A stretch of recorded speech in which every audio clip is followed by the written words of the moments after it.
Hi everybody, welcome back to my channel. So today's video is dedicated to my Moonbeam patrons over on Patreon. In the latest poll, everybody voted and they wanted to hear a little bit about what I call tricking the writing trade, so a trade talk. And so today we're going to talk about writing. Thank you very much to my patrons. Thank you for all of you who are watching. And let's talk some writing. So, for those of you who don't know, in addition to doing YouTube videos, I'm also an author. I've had 10, 11 books published. I honestly don't know. I've had a few books published in a variety of different genres by a variety of different publishers. I've also done fan fiction. I've done online competitions. I've been writing and doing this since I was a child. I write romance, horror, fantasy, and just kind of a blend of mixed fiction. And right now I'm doing a Patreon stint where I'm posting a chapter by chapter, month by month horror, fantasy, family saga novel. This last January, I had a romance novel released. It was a collaborative book with a friend and fellow friend and also author, there we go, named A.F. Henley. Henley and I wrote that book. It came out in January. It's a series, so we're working on several others. So suffice to say, writing's a big part of my life. I've been doing it, and the people over on my Patreon page were like, hey, can you talk a little bit about this writing stuff? Well, I wasn't sure where to start, so I asked one of my patrons, hey, what do you want to hear about? And this question actually comes from Bengeance, one of my shooting star patrons, and he wanted to know what is more important, having inspiration or determination when it comes to writing. And I thought this was a fantastic question because well, that's deep. That's deep, Bengeance. Anyway, so I wanted to talk a little bit about that. So Stephen King said that talent is as common as table salt. And the thing that makes the difference in actually being successful in writing is determination. I'm paraphrasing that quote, but that's Stephen King telling you that a lot of people can do it. Very few people become known for it, do actually anything with it, finish, whatever your gauge of success is. Very few people get there. And that in his opinion, the difference was determination. I would actually say that it's inspiration, it's determination, it's discipline and dedication, and then it's a bit of luck. So it kind of takes all of that to make a stab into what is becoming a more and more complicated and varied and wide sort of arena in the writing field. It's gotten a lot different. It's changed quite a bit over the last few years. I feel like the publishing and writing industry at the moment is kind of going through what the music industry went through several years ago when Napster and online downloading became a thing. And they had to change the entire way that success was measured, that albums were sold, that music was sold, that music was marketed, that artists were marketed, that artists were found. Same kind of thing is happening in the writing world right now. So it's a different landscape. But it still requires the same mixture of things to get anything done in it. Now, measurements of success are different and vary widely. And there's really it's hard to narrow down like what I would call a gold standard of success. I think it used to be your success story was you wrote a book, you found an agent, the agent sold it to one of I think at the time there were 7 major publishers. Now there's only 5. It kind of tells you about the changing landscape out there. They've kind of bought one another. But at the time, being sold to one of the major publishers and getting a run, so how many copies of your book will be published and promoted, whether it's hardback or paperback. And then you do kind of a book tour and you do some promotion and some publicity to support that book tour. And that was success, right? And then you did it again and again and again. Now in the world of self-publishing and ebook and micro-publishers and niche publishing and self-publishing, it's a whole different ballgame. So the gold standard, so to speak, is shifting and changing, and it sort of varies from author to author. And I think that's one of the reasons why it's very important for authors to figure out what your measure of success is. What does that look like? What are you going to be happy with? Are you only going to be happy if you're on the New York Times bestseller list and you're making millions of dollars? Are you going to be happy just being able to write what you want to write and delivering it to the people that want to read it? Is it something in between? Are you fan fiction author? There's so many success stories that have come out of fan fiction world. Who are you and what do you want? Small, minor questions to answer that do play a part in your writing success story. So as far as if it's inspiration or determination, I have a pet peeve, if you will, with, I hear a lot, well, I don't hear a lot. I used to hear it more often than I do now. Well, my muse isn't speaking to me, or my muse is being reluctant, or I can't get in touch with my muse. It's kind of this terminology that sort of indicated that whatever it is that gives us stories was being quiet. In the world according to D, which is to say my experience, your experience may differ and vary, I feel that creation and the art and all arts and all creativity is this way to tap into what I call the ley line, which is the thing that kind of connects all human experiences. It's a way that it reminds us that we are eternal, that we are connected to something greater, that there's an energy that powers and runs, if you will, all of us. And whatever creativity is, it comes from the same place that that energy comes from, whether that's soul, spirit, universe, God, however you want to put that, or just kind of a incomprehensible nether where ideas live, because that's where spirits roam and they have stories to tell. And they may not all be human spirits. They could be all kinds of different things that want stories told, and that we are just sort of the conduits, so to speak, that tell these stories. Which is one of the reasons why it's so hard to answer the question, where do your ideas come from? Because the answer is basically the ether. I just happen to be lucky enough to be sitting where I am and hearing it. So as far as inspiration goes, if you're having trouble finding inspiration and that sort of thing, what I say to that is get still, get quiet, reduce the amount of chaos in your life. That can be people who are causing unnecessary drama or chaos. That can be circumstances that you're in that can be causing unnecessary chaos. A lot of chaos, at least in my life, has been sort of self-chosen. You sort of sign yourself up for this mess, and then you find yourself neck deep in it, whatever it may be. A project that was too much, a job that you don't like, a friendship that isn't feeding you, a relationship that is bad for you on some level, whatever. So eliminate a lot of the chaos in your life, and you're doing that to make room for creation. Much like you would make room for a child coming into your life, you're making room for the inspiration to happen. And then you have to be still and quiet, which you can't do if there's a lot of chaos and noise happening in your life, or drama, or whatever your dialogue or your whatever your diction is for the things that are making it difficult to hear the whispers of the universe. Quite literally, not to sound too frou-frou, but really that's what we're trying to do here. So clear it out, get still, get quiet, and listen. And inspiration will come. You will be able to hear it, because the thing is, I feel with the ley line, that it never sleeps. It's not human. It isn't restricted to physical form issues, so to speak. It doesn't have to sleep, eat, have a day job, you know? So it's always ready. You have to be ready to hear it. So I think that's sort of my answer to people who say things like, I can't come up with an idea, or I can't find one, or I can't hear one, or I have 20,000 bad ideas and I don't know where to go with them. The answer is to get still and quiet and to listen. Talk to the characters, talk to the ideas, talk to whatever it is you think your muse is, if you even have one, if you're just trying to remember your own experiences and write from that still requires quiet and introspective time. So clear out the clutter, get still and quiet, make room for the inspiration to happen, and then it will, hopefully. That at least works for me, and it has, and I've seen it work for other people. So, and then that's inspiration and kind of how you get it. And then when that inspiration does come, I often find that that's kind of the go kind of writing. It's when you sit down and 10,000 words come out of you, and you look up and it's 2:00 in the morning and you've forgotten to eat and bathe, and oh God, the dog, right? That's inspiration writing. That's wonderful. That's why we all do this.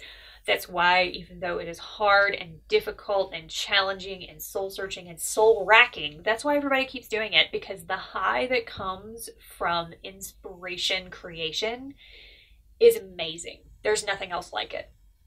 And so that's inspiration writing. That's where you want, ideally, it would be great if all writing and creating happened in that sphere. It doesn't. Which brings me to the other part of this equation, determination. Because again, in the world according to D, there's inspiration writing, which is, oh my God, I have a great idea and I have to do this right now, no matter what. And then there's what I call the daily grind writing. And this is the part of the program where you've been with these characters in this plot line for 200 pages and you still have another 100 pages to go and you hate everyone involved, including and most of all yourself, and yet you want to finish. And this is where I often find that people lose interest, lose their way, have problems, can't keep going. I have a hard time when I hit that wall, because it is a wall. I mean, you run smack into it. You've been going and going and going. It's been great and wonderful. And then you hit a snag in the plot line, or the characters become problematic, or you realize you have a plot hole the size of the Grand Canyon. All of these things happen, and you just have to kind of work through it. And I find that outlines help a lot. Character studies help a lot. Having people to talk to about your stories, God bless them, that helps a lot. Writing groups, online or in person, help.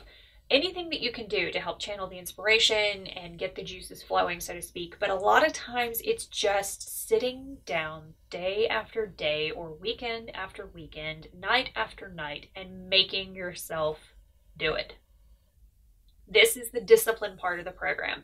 I once got asked by somebody who had actually quit her job to write full-time because she thought this would be the most amazing thing ever, and she could do it in her life at the moment.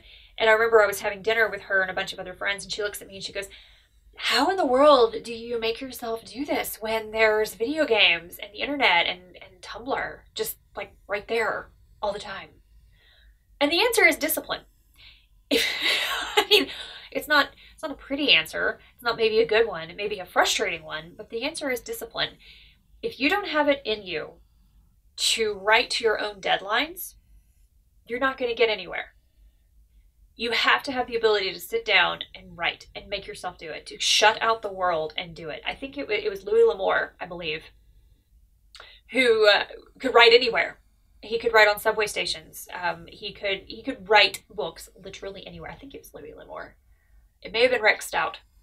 Don't count on me. Maybe both. But you read things where it's like these people, if they have a typewriter or a computer, it's typewriter back in Rex Stout's days. But if you have a computer and you're on the subway, you can do this. If you're surrounded by 3 screaming kids, a dog, and somebody trying to make dinner, you can do this. If you have to shut all of that out with a lock and key and chain yourself to the desk, I've known people to do this, don't laugh. You can still do this. But you have to find your way of discipline to actually sit down and make the writing happen. And that is the discipline that comes, that's the discipline part of this that's so important. Because you have to get over that hump and that hurdle. And then it'll happen again. I mean, you'll wake up, you're like, oh my God, I know how the plot thing, I know how to resolve it. I know what I need to do. I know where this character needs to go. And then you're right back into the inspiration field and all things are bright and rosy again. It's a very common problem. You get the inspiration, you're writing, oh God, I can't do this anymore. Wait, no, okay, I've got an idea. Okay, back up here. It really is this sort of sine wave of chaos and occasional self-inflicted misery, but we love it. We want to keep doing it. We think it's amazing. And so now you've had your inspiration, you've had your discipline to keep going and to finish it, and now you've got a finished product. Now what? And the answer to this question, unfortunately, is also frustrating in that you have to figure that out. It's kind of a choose your own adventure world out there at the moment. So this is where you edit until your fingers bleed. You edit it as you're going. You edit it when you're done. You write second, third, and fourth drafts if necessary. You fix those plot holes. You straighten out all those kinks and curves that didn't need to be there. And you have a good, solid story that then gets beta read and market tested, or however you want to do it. Now you got a story. So then you have to know your field, basically. You have to, is this a short story? Is it going to magazines? Are you heading to the self-publishing world? Are you heading to the agent world? Are you heading to the niche publishing field? Are you doing Patreon? Are you going with one of the thousands of publishing options that there are out there? What's your genre? What's your target market? What are you trying to achieve? What kind of level of sales are you trying to achieve? Are you doing this by chapter? Are you doing it as a whole?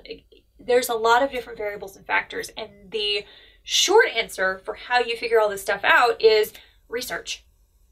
And that's, again, kind of where the discipline comes in. So, and also I would say determination. So maybe Bengeance ask if it's inspiration versus determination. I would actually say it's that my buzzword is discipline. It's discipline to sit down and know your options and to know your field and your market and who you're trying to talk to. And then it's discipline to make those choices.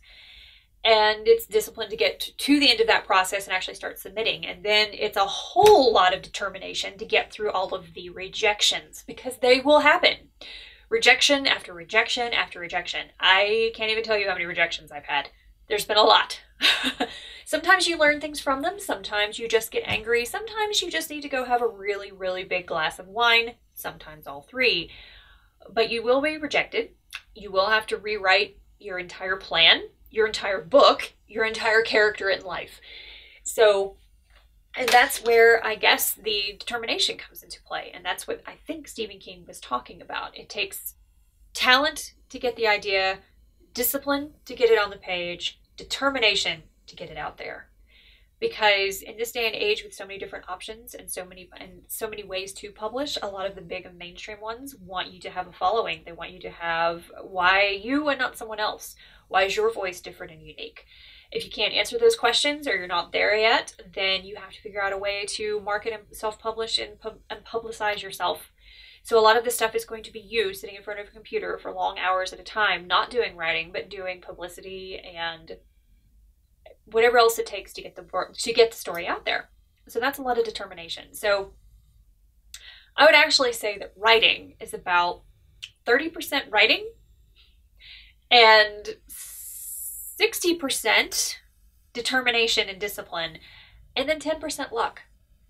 Because even if you do all of this right, even if you can answer all of the questions that I've posed in this video, you have done everything down to the best of your abilities and to the expert abilities. I'm just an amateur out there fumbling along myself. And I'm repeating a lot of the advice that I've been told by experts who know more than me. So even if you're going by all that advice, you can still fail. You can still not meet your goals. You can still have things happen that the story doesn't go the way you thought it was going to go. The market doesn't go the way you want it to go.